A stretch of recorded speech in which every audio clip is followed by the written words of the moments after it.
अच्छे हमारे और नीयत साफ हो।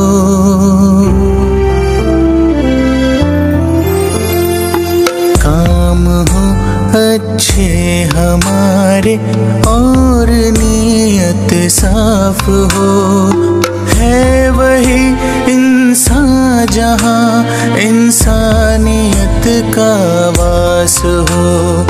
है वही इंसान जहाँ इंसानियत का वास हो। काम हो अच्छे हमारे और नीयत साफ हो। है वही इंसान जहाँ इंसानियत का वास हो। है वही इंसान जहाँ इंसानियत का वास हो। दूसरों के दर्द में जो ढूंढे अपने दर्द को, रब भी देता है दुआएं ऐसे उस हमदर्द को। दूसरों के दर्द में जो ढूंढे अपने दर्द को, रब भी देता है दुआएं ऐसे उस हमदर्द को। बांट ले सुख दुख को जिसके दिल में ऐसी प्यास हो।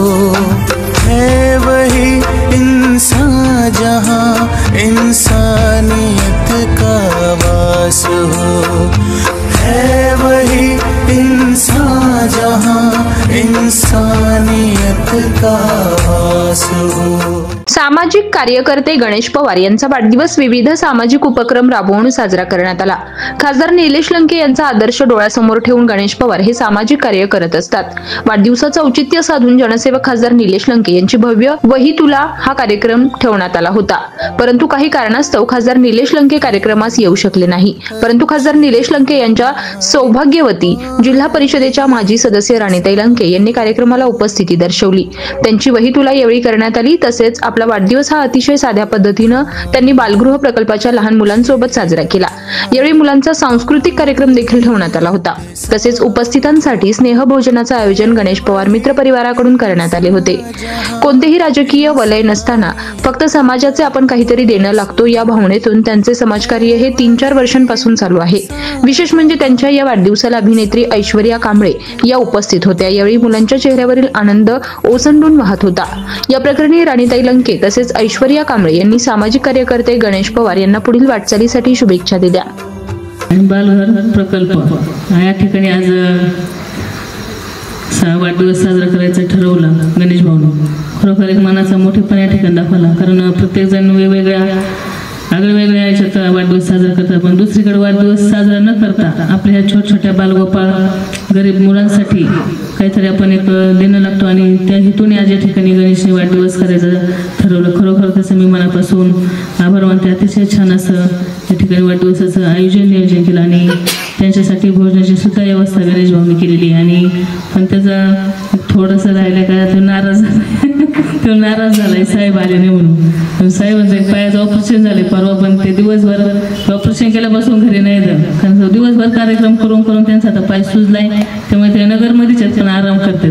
तुम्ही काय कुठं बोलत नाही गणेशला, ते आराम करत त्यांना चालता येणं पायाला ठणक लागल्या म्हणून ते गोळ्या घेऊन थोडासा आराम त्या ठिकाणी करतात आणि त्यामुळे त्यांनी मला या ठिकाणी पाठवले। त्यामुळे गणेशने नाराज व्हायचं काही कारण नाही। ते आले काय मी आले काय या ठिकाणी एकच आहे। त्याच्यामध्ये तुझा वाढदिवस साजरा नक्कीच करतील, तुला तिथं बोलवते किंवा घरी सकाळी आला तरी तुझा केक कापल्याशिवाय राहणार नाही। त्यामुळे तू नाराज होऊ नको, काय नाराजी काय करायची आहे। त्यामुळे मी ती नाराजी तुझी काढते आता। त्यामुळे तू आल्यावर माझ्या संग बोलला नाही तर म्हणतो यांची समोर तू यांना माझ्या म्हणला का त्यांच्या संग बोलू नका।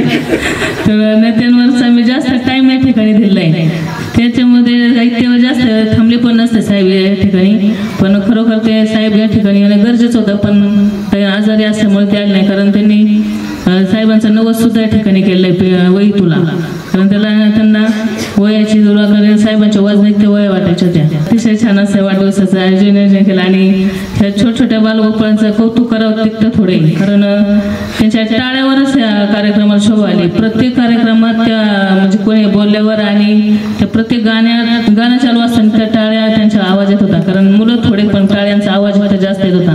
त्या टाळ्या त्या वाजवत होते, कारण माझा अतिशय बारकाईने त्याकडे लक्ष होतं आणि साहेबांचं गाणं लावलं होतं. त्या गाण्यावर अतिशय बरोबर त्या गाण्यावर ते ऍक्टिंग करत होते. आणि नंतर माझं गाणं तर आजच लावलं होतं अचानक, तरी त्यावर सुद्धा त्यांनी अतिशय छान असं नृत्य साजरं केलं आणि अतिशय छान असं हुशार आहेत. कारण मी पहिल्यांदाच शाळेत आलेली माझी 3री-4थी वेळ असं या ठिकाणी वाढदिवस साजरा करायची.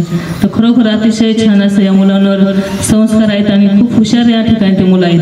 कारण मी दरवेळेस पाहते तर अतिशय छान असं त्यांचं या ठिकाणी आल्यावर दिसून येतं का त्यांच्या वागण्यात आणि काय असते ते, म्हणजे एकदम हुशार ते आहेत.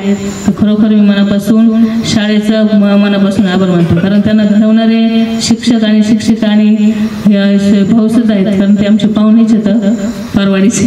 तर खरोखर आज ते अतिशय छान असं त्यांच्या मुलावर ते अतिशय छान असं संस्कार त्या ठिकाणी करतात. आणि बरेच जण या ठिकाणी वाढदिवस साजरा येऊन करतात, कारण एक छोटे म्हणजे गरीब विद्यार्थी आहेत, त्यांच्यासाठी जेवणाची सुद्धा या ठिकाणी व्यवस्था होत असते प्रत्येकाच्या वाढदिवसाला. आणि त्याच्यातूनच अतिशय अशा मुलांवर पण आणि शाळेवर अतिशय छान असा विकास त्या ठिकाणी झाला. आणि नंतर 15 लाख रुपये त्या भाऊंनी दिले, त्यांचं सुद्धा मी मनापासून आभार मानते.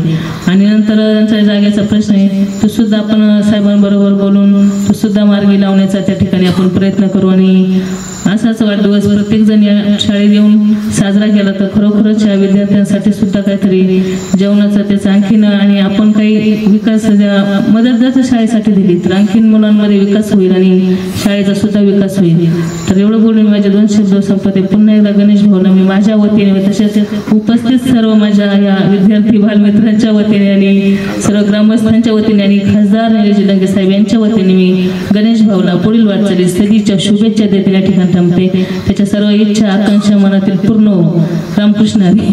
गणेश भाऊंना वाढदिवसाच्या खूप खूप शुभेच्छा.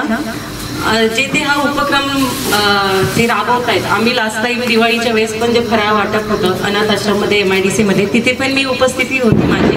आणि इथे पण आहे. आपण बर्थडे सेलिब्रेशन करतो, मोठ्या पार्ट्या देतो, पण ह्या मुलांना, अनाथ मुलांना जे त्यांच्या चेहऱ्यावर हास्य आणण्यासाठी जे गणेश भाऊ करतायत किंवा त्यांची सहल काढतायत किंवा त्यांना शालेय उपक्रमात जे सहकार्य करतायत, हे कोणीही करू शकत नाही. आणि ते खूप सामान्य घरातले आहेत. सामान्य घरातला व्यक्ती हे करतोय ज्यांच्याकडे काही नसतानाही. याची खूप कौतुक करण्यासारखी बाब आहे. सर्वांनी एकदा त्यांच्यासाठी टाळ्या वाजवल्या. आणि अशा आनंदाच्या क्षणात आम्हाला आमची उपस्थिती लाभतीये, हा एक आमचा खूप चांगला भाग आहे. परत एकदा गणेश भाऊला वाढदिवसाच्या खूप खूप शुभेच्छा. धन्यवाद. यावेळी सामाजिक कार्यकर्ते पिंटू शेठ जगदाळे, अक्षय लोखंडे, वीरपत्नी शीतल होण यांच्यासह गणेश पवार यांच्यावर प्रेम करणारा मित्रपरिवार मोठ्या संख्येने उपस्थित होता. प्रतिनिधी यतीन कांबळे, अहिल्यानगर. इंसानियत का